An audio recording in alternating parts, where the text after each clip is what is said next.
This is the show where we talk about the biggest college football games of the weekend.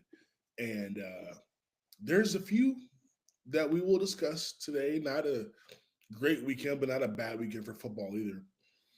Especially if you like tradition. Um, but before we dive into the games, Bobby, let's discuss this latest um, college football playoff rankings really quickly.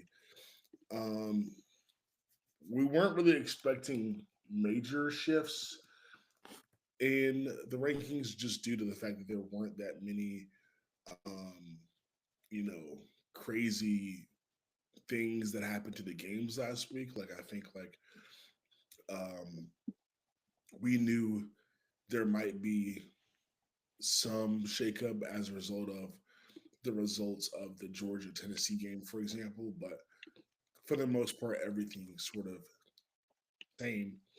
Um, I think some interesting conversations that are bubbling up um, as we see these brackets every weekend is how some of these SEC teams, especially who are used to um, being able to go on to play like in either warm weather or like neutral site games that are where the weather isn't a factor um, in the college football playoff scenario. We're seeing now that with this new 12 team playoff and the first round being on college campuses, some of these SEC teams might have to go play in a cold weather stadium like in Indiana or Penn State. Um, so I think that's going to be one of the most fascinating things to look out for when this thing is finalized. But we're even seeing people talk about it right now. Yeah, I mean, absolutely, and it's definitely one of those things that I'm really excited to see. I understand some frustration with it, especially on some of the Penn State end of things, where you really have to wonder, like, why is this team ranked so high? Like, the only thing they've done is lose to Ohio State, and how is that, any better than my two losses and two good quality wins, which is, I think, fair, but the path is there.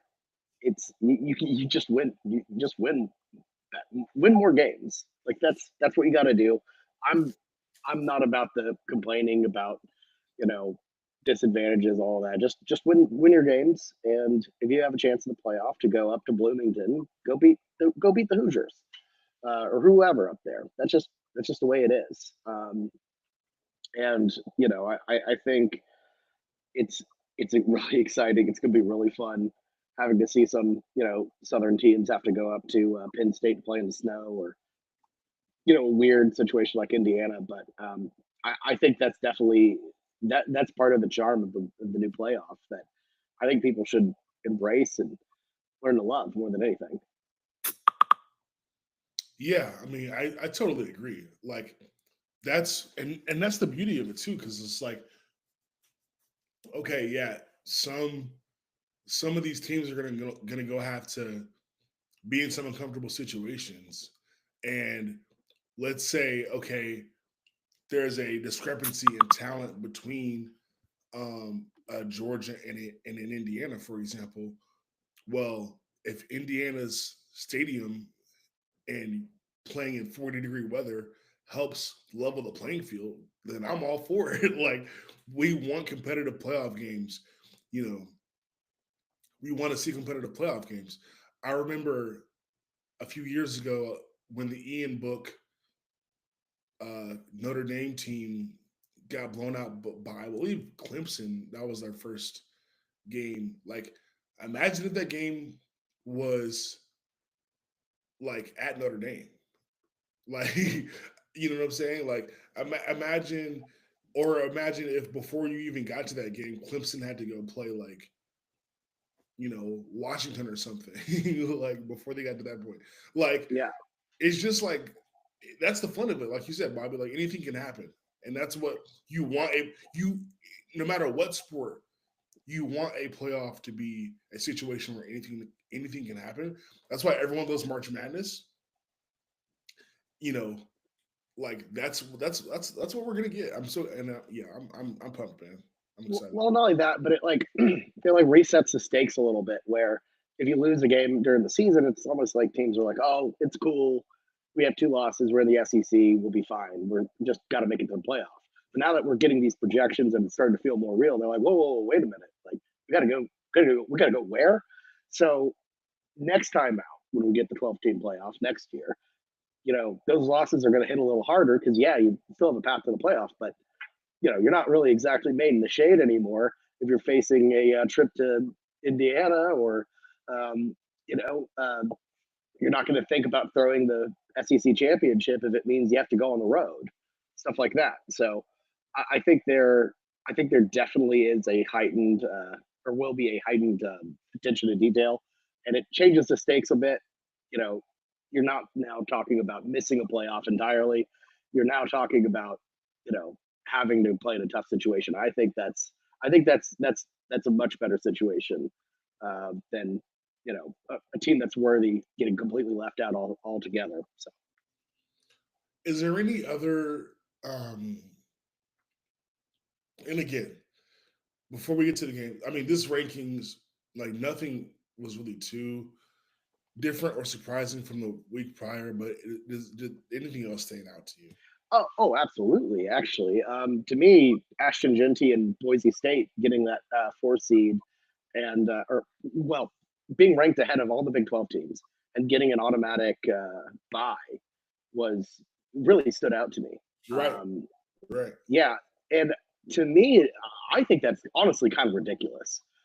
With all due respect to Boise, I think they've played well against who they've played against and everything, but this BYU team that's 9-1 obviously lost a close game to Kansas.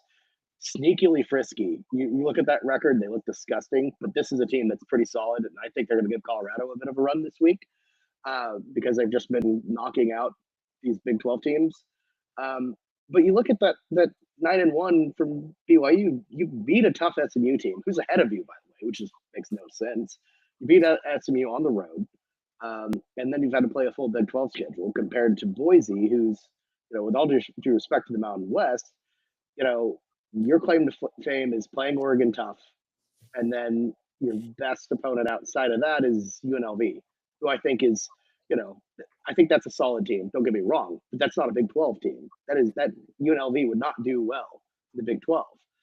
So I think that the hype about Genty and the kind of the novelty of Boise State is I think it's a little silly having them ahead of a BYU team who I think deserves it. Um, and you can say what you will about Colorado, 9-1, 8-2, but these are the exact same record.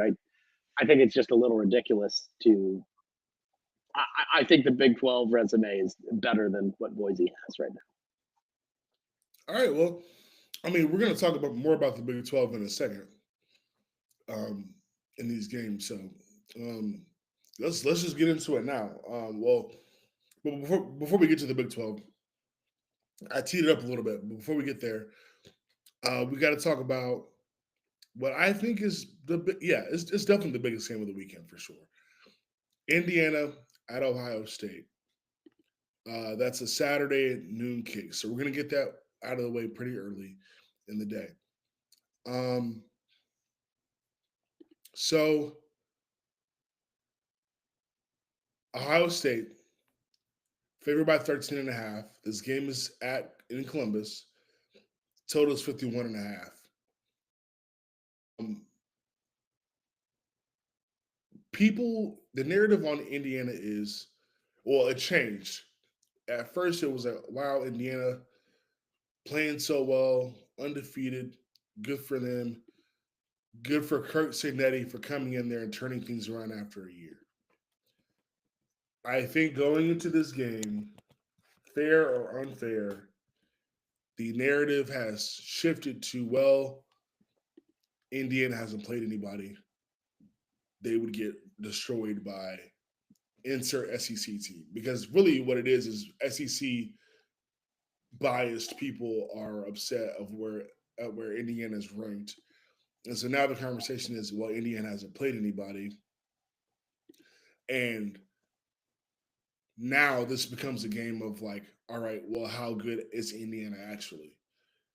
And you kind of, if you're if you're in the Big Ten, what your hope is that this game is close or Indiana wins because you want to legitimize the top of the Big Ten, which right now is Oregon, Oregon, Ohio State, Penn State, Indiana. Um, but if Indiana gets the doors blown off of it, then we're gonna have some issues, and the rest of the Big Ten is gonna have some issues, quite frankly. Uh, so this is what's at stake, and we expect this to be one of the better games. Um, so I guess the question is, do you think Indiana is going to show that they are every bit of the 10-0 record that they have, or will this be a loss for them in the shoe or Yeah, after shoe? I mean I think that's a damn good question. And you can tell that Vegas obviously doesn't think much of the Hoosiers, given that they're the Buckeyes are favored by 13 and a half. That's an enormous line for a top five matchup. Pretty unheard of. Here's my thing.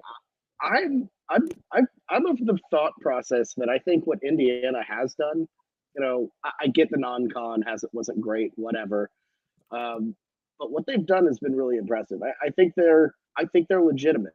I don't know if they're going to win or they're like SEC or sorry Big Ten champion caliber. I don't think they're on the level of an Ohio State or an Oregon, but I think they're going to give the Buckeyes as much of a push as anybody. I like them more than I like Penn State, for example. I think being undefeated, you have to be focused, and really outside of a really dodgy performance offensively against Michigan, the Hoosiers have looked great. 10-0 is 10-0, and I think to me, you have this combination of one, you're damn good, and two, everybody's telling you how crap you are. I haven't played anybody, and Signetti, he has this kind of he has this perfect way of motivating you, but also having the confidence to lead you forward like you're going to win the damn game. And I think that's important.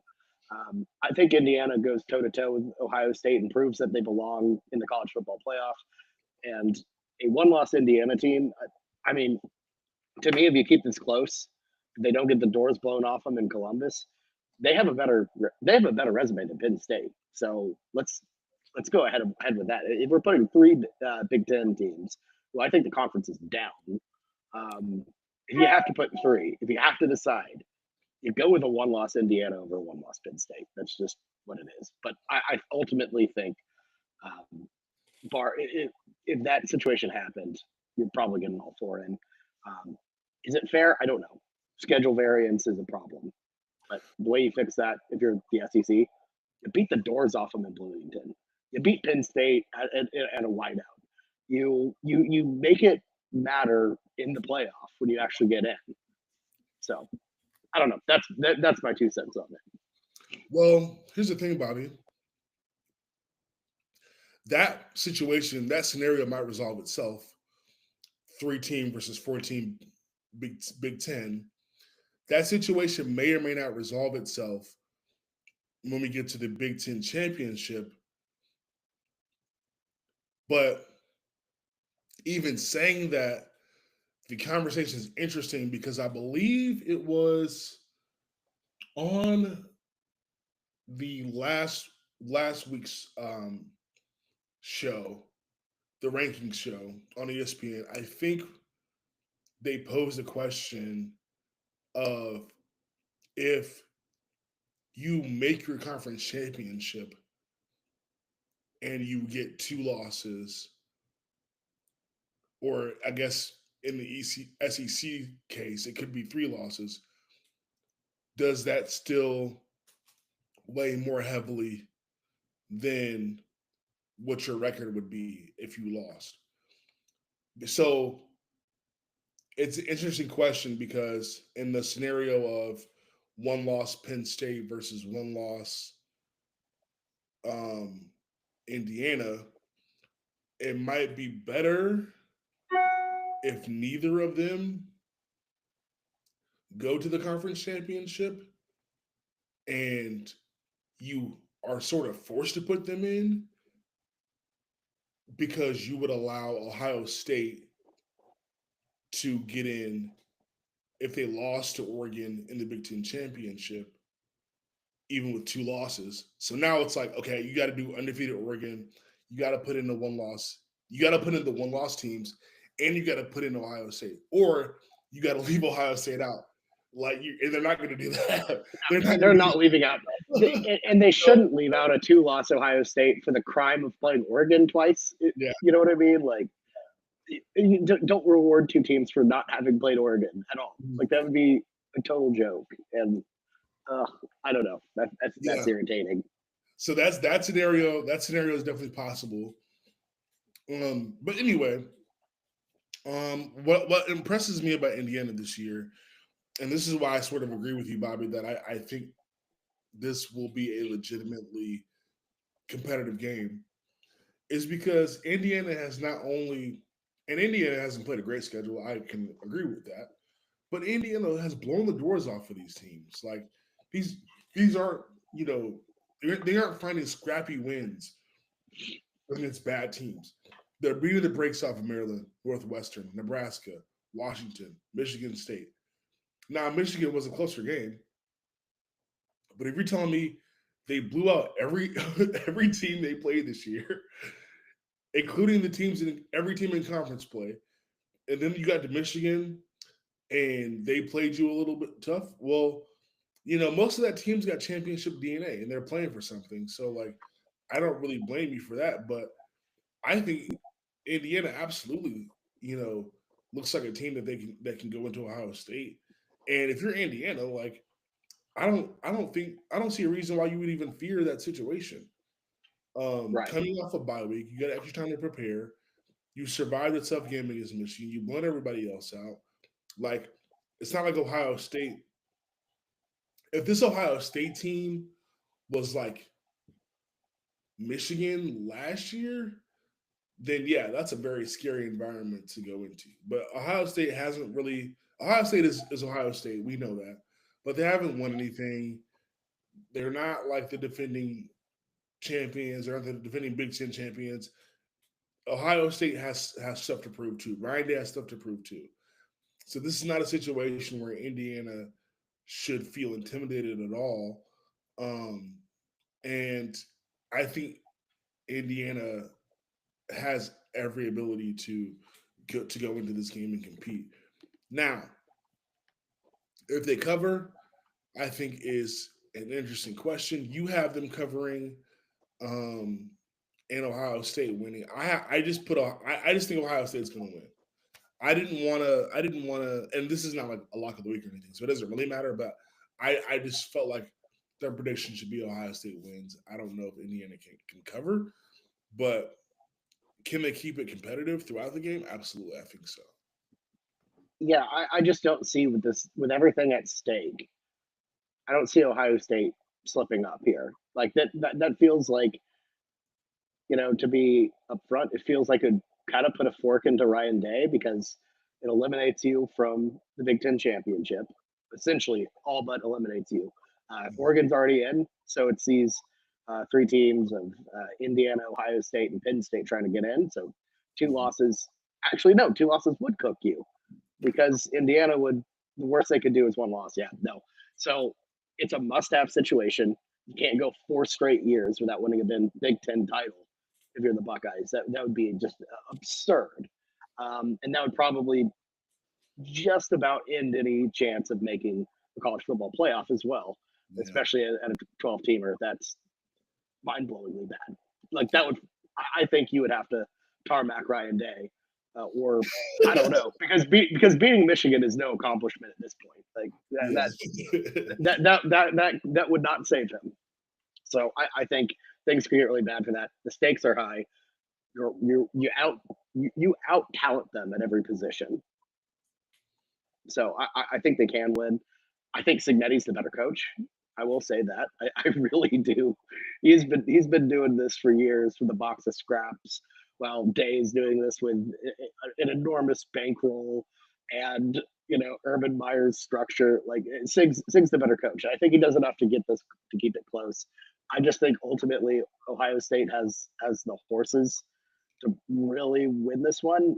I just don't think I think it'll be just enough to get them across the finish line. But Indiana gives a heartfelt effort that gets them a spot in the playoff. So that's my thought on Yeah, yeah. All right, so yeah, we both have Ohio State winning. Um, the fallout of this, if they don't win, will be so interesting. I hope it happens because that'll be more fun to talk about than if they, it. if they Yes. do, man. Like that'll be so fun. That'll be so fun. Um, but yeah, this is. I'm Oh, sorry. sorry. No. I was just laughing about like the idea of Ohio State losing to Indiana, a bunch of JMU like transfers, and Curtis Rourke and Ohio Bobcats former quarterback. Like, could you? I mean, I need to see this happen.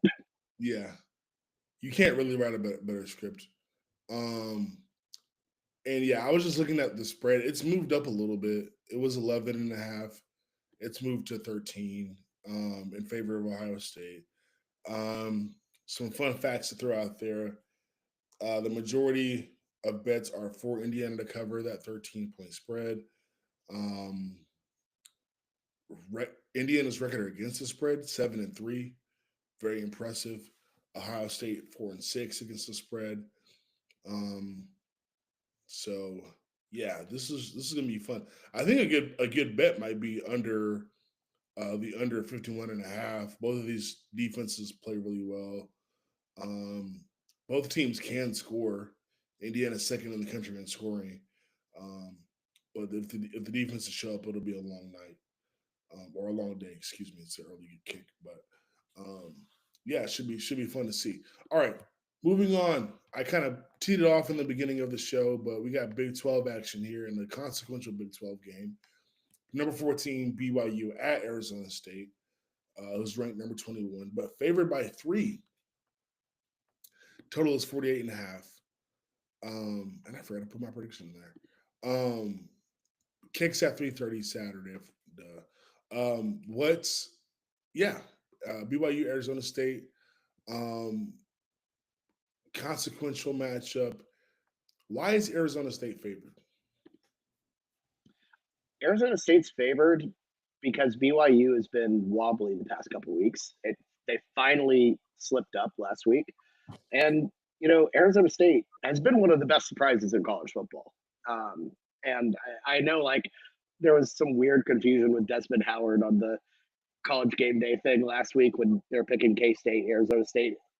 That's silly because Arizona State's a damn good team, and what they've built in just a couple years with Kenny Dillingham has been impressive.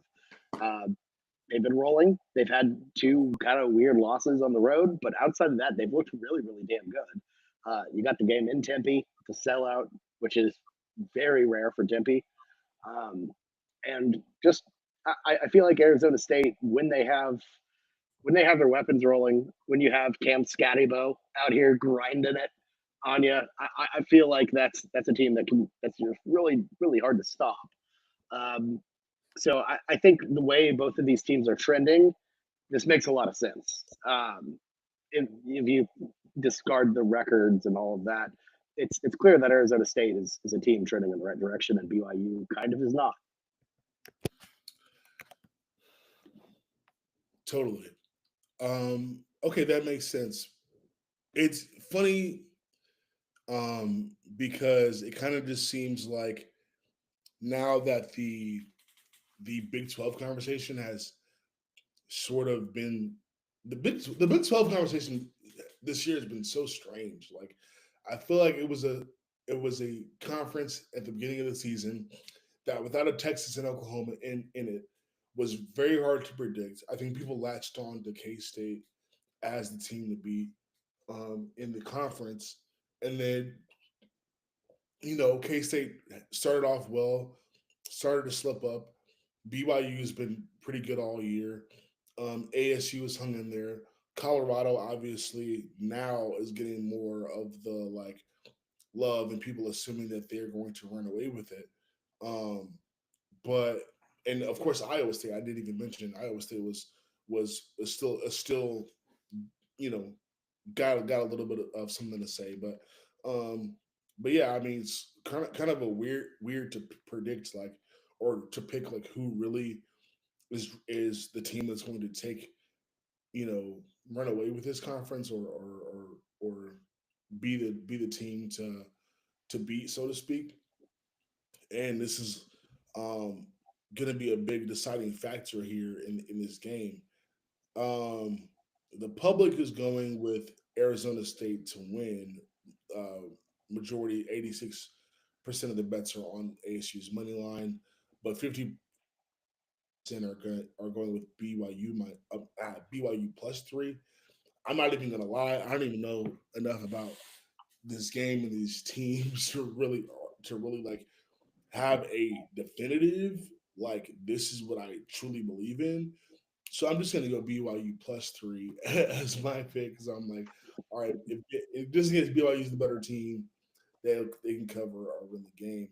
Um, but I mean, just looking at what these teams have been sort of doing this year, it in a lot of ways it seems like um, these teams are just good at different things. Like the only thing that's really even is that they're both really good about turnovers and everything. They're both +9 turnover differential, which is really good. They protect the football and get takeaways. But I mean, like BYU kind of has the advantage of defense. Um, a little bit better of a passing team. Arizona State runs the ball significantly better. Um, so I don't know. This to me is going to be has a chance to be a really good game. And like you said, it just seems like both of these teams are trending in the right direction. I mean, trending in two different directions. Excuse me, but what happens here is going to be critical for the rest of the conference. So um, we're gonna, yeah, all we can do is wait and see. Yeah, it's been a really, really just bizarro season for the Big 12, and we talked about how it would be wide open, but all the teams when we thought it'd be wide open that we thought would be competing for it, outside of Kansas State, who has kind of fallen to the middle, are awful. So it's been just surprisingly crazier than expected. So, um, but I will say this about the BYU pick, and I don't hate it. I think this is a pretty toss-uppy game. Kenny Dillingham, the head coach of Arizona State, has begged Sun Devil ticket holders to not to like verify that they're selling their tickets to an actual Arizona State fan because they have that many BYU fans coming to this game. So there's a chance Sun Devil Stadium has a good amount of blue in the crowd. So I don't know. This is going to be a fascinating ball game. I'm very excited to watch it. That's kind of crazy to me because like, what else do people have to do in Arizona? Like, this has to be one of the biggest Arizona football games in like forever. Like, Oh yeah. Oh, I mean, it's massive. I mean, you really have, I guess, golfing and hanging out at the Tommy Bahama Bar. I think that's about it. yeah, I have a friend in Arizona, and he basically says it's just everyone's. I don't know why. I'm not going to say anything because it's going to sound like I'm insulting Arizona, and I can't do that as a person who lives in Oklahoma. But I I mean, don't know. I'm just saying, like in the context, I'm sure it's a nice state, but like in the context of sports, I mean, yeah, okay, the Diamondbacks were good a couple years ago, and then you had the Suns, and football wise, like I mean, the Cardinals are cool, but I mean, get excited. I mean, this is you got the 12-team playoff, and you could get on a little run here and have a bid, and who like Arizona State hosting a CFP game would be sick. Like that would be awesome. So you got a lot to play for. But anyway, let me stop scolding Arizona sports fans. Um, it'll be a cool game. We're excited to see that. Um, and see what happens in that game. So Bobby's got Arizona State straight up. I'm taking BYU +3. Should be a fun one. All right. It should be noted that if BYU loses this game, Colorado is in the pole position in the Big 12 at 6-1, or potentially 7-1 if they win. So yeah, Dion is on a fast track to Arlington and the Big 12 title here. Yeah. And actually, speaking of that, it might even just be a good time to even just look at like the CFP chances for these teams. If I can find it quickly, I'll try to. It's really got to be whoever wins the Big 12 at this point. Like just given you know your one loss current leader is behind Boise State. Like it's got to be whoever wins the conference. I would think. Yeah. So ESPN's got BYU of a as a the oh sorry, Colorado was the leader of the Big 12 in terms of chance to make the CFP at 34%, followed by BYU at 31%, and then Arizona State's got a 14% chance, and Iowa State's got a 10% chance. Um, so that is your current like outlook for Big 12 teams trying to make the playoff. Um, Apparently UNLV has 9%, and the Raging Cajuns have a 1% chance. But South Carolina even has a 9% chance. That's really funny. Um, so yeah, all right. Yeah, okay. So yeah, but yeah, we'll see. We'll see. Should be a fun one. Okay, this is the last game we're going to talk about today. Um, Thanks for following along.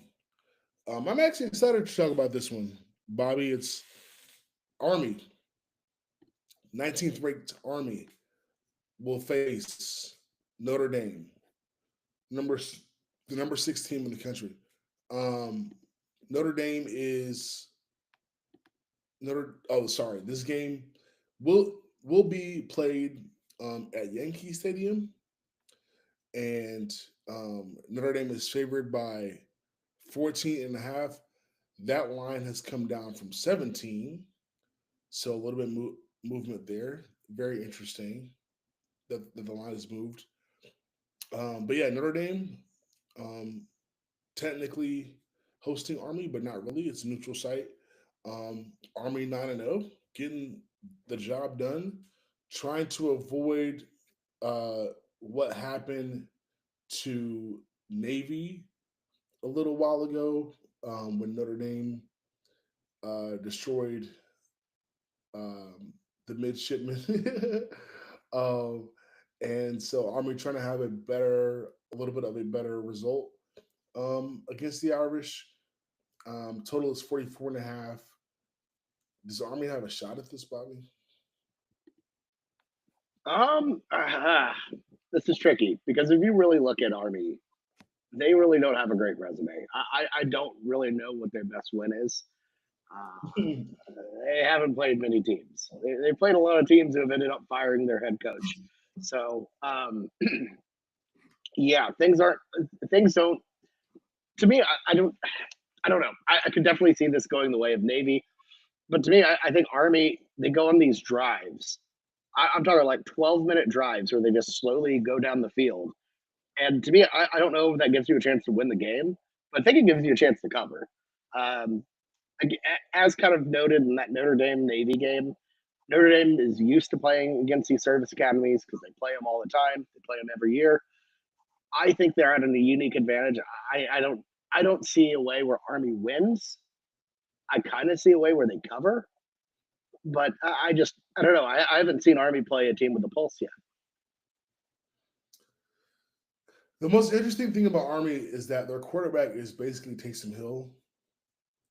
Like these stats are crazy. Like 57% completion percentage as a passer. He's thrown for 644 yards, 7 touchdowns, 1 pick. Right.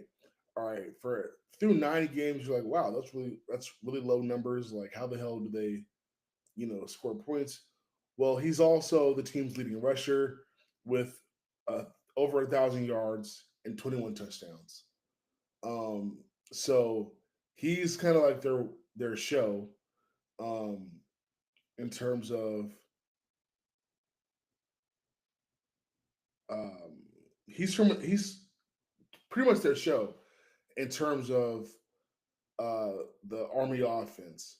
So if you're telling me that if you're Notre Dame, all you have to do is stop one person, easier said than done in some cases. But I think in this case, Notre Dame just has to focus on that. Um, and it'll be a cold, brisky football game at night in Yankee Stadium. And yeah, Notre Dame just has to, you know, play some defense, do what they do. Riley Leonard, he's going to run around a little bit. And I think Notre Dame should cruise.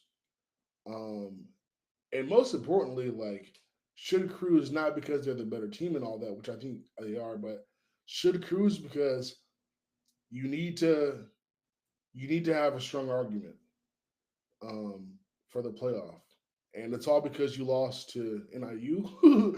But you know, even still, like you gotta have a big game because Notre Dame, although they're ranked number 6, they're getting the respect of the committee because they have played really really well as of late, but they gotta they gotta put like more distance between that horrible loss they suffered the second week of their season. And so I think they've done that thus far, but they have an opportunity to do it again against a Service Academy team, which is the type of teams you got to get big wins against if you call yourself a playoff team. That really is one of the worst losses in college football this season, and not enough people talk about it. I get that you've been steamrolling competition and all of that, but when you see them at 6 and then BYU dropping where they're at, you see, it boggles the mind to me why Notre Dame is as valued as they are. They haven't really played much, if you ask me.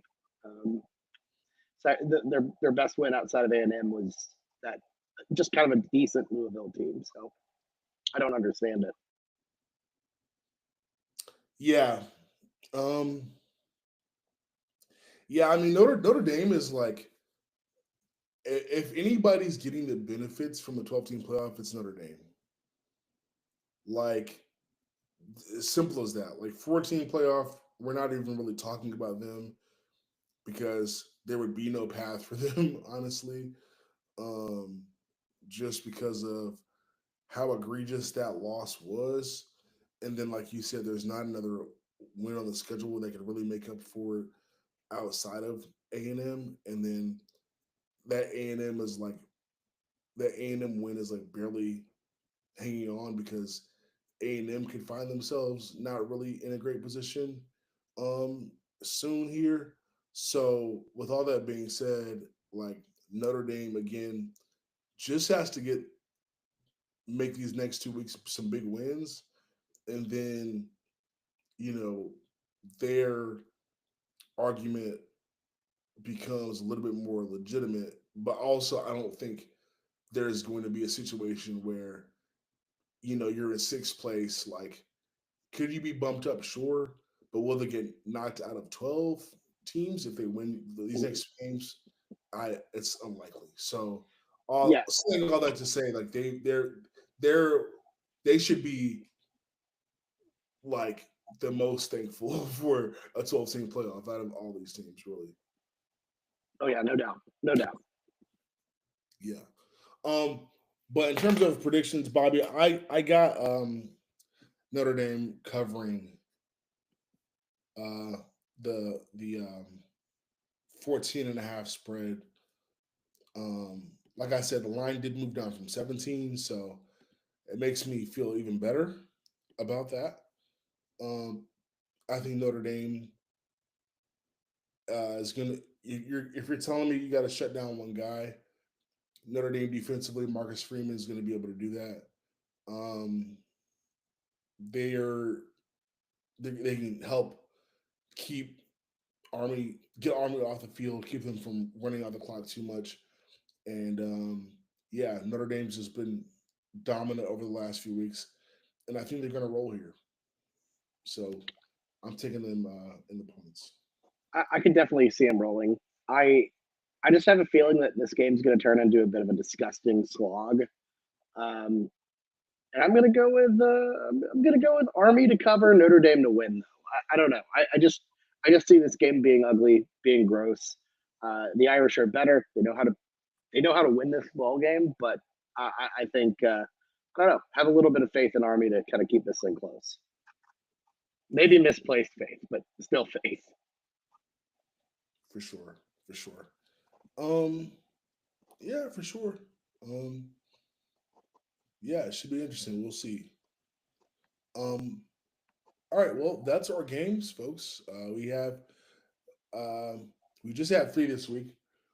All the rest of the games really suck. They're one sided. So I didn't really want to do rapid fire because I mean I feel like all the games are not really like all the rest of the games are really not competitive enough to really like talk about. I mean, at least with the Which teams that matter. There are which is there are funny. It's funny you say that too because two of our three games are 13 or more points, like point yeah, spreads. We yeah, only have one like single digit spread. So even like even when you take that into account, that's how rough this slate is. yeah. It's a tough slate. It's a tough slate. Um, let's get to lock of the week, Bobby. I so last week, um, Bobby, which you have every right to do because you're so far ahead of me, but you sort of started wanted to swing for the fences. We talked about Missouri, South Carolina, and you felt like this Missouri team, which you said all year, fraudulent, and they have shown to be, and they're hanging on by a thread in the CFP. But against South Carolina, you had them under 7.5 points. Um, that did not come to fruition. I think I felt the spirit of that lock. Um, I think I said something to the effect of like, I just feel like South Carolina is one of those teams that you know I don't know if they can always necessarily win in that kind of dominant way where they don't allow another team to score a bunch of points on them. So um, that actually worked out in my favor because with talking myself out of what was your lock, I sort of talked myself into a lock of the over for that game, which the line was 44.5. So very low line for two teams that are kind of, not really great defensively and have the ability to put up points at will in certain situations. I mean, by comparison, the line for Notre Dame Army is 44.5, and that and that line is more viable to me than a 44.5 line for teams like South Carolina and Missouri. So, of course, that total went over. The final score was 34-30. So, after weeks of missing on these locks, I finally hit one. And so now the scoreboard for this year is Bobby is still up way ahead of me, 14 to, but I've inched a little bit closer with 6. Um, I'm going to just real quick tell you what my lock is. Keep it very simple. I'm going back to back again on an over. And this week I'm taking Notre Dame and Army to go over 44.5. Um, I think if both of these teams are able to find ways to score points, um, I think that'll help. But even in the games where Notre Dame has been dominant, um, they've scored in the 50s pretty much every game. So what I'm pretty much relying on in this is that if Army does get the doors blown off of them, that Notre Dame just puts up 50 and helps me here with the spread, or it's like a 40-7 situation, something like that. So, yeah, I mean, Notre Dame scored a bunch of points pretty much every week of the season outside of the first two, um, and I like I like the cover. I don't think if Army isn't competitive, if Army is not able to keep the score low to keep themselves in the game, then I think there's nothing stopping Notre Dame from scoring a bunch of points. So I'm taking the over for Army Notre Dame. I think that's fair. I could definitely see a world where Notre Dame just lights them up. Quick note on the Missouri South Carolina situation. I gotta say the bet. I know it looks bad on paper, but Mizzou only had 6 points until about 6 minutes left in the third, and then offensive explosion. And that was honestly when Hayden goes wrong because Mizzou almost won outright. It was real bad. Looked really rough there for a moment. I was sweating it in the Circa Sports book, but they ended up finishing it out, so it was all good. As for my pick, I don't love a lot of the games on the slate, and I'm just going to go with one that I kind of feel like the vibes are going right. I'm going to go Arizona State -3 here. I think the moment's big, and I think the Sun Devils are just they have something going. So I'm going to roll with them and Cam Scatabo to just grind this one out, get a win over a BYU team that I feel like has to be a little bit demoralized after last weekend. So ASU is the play. I love it. I love it.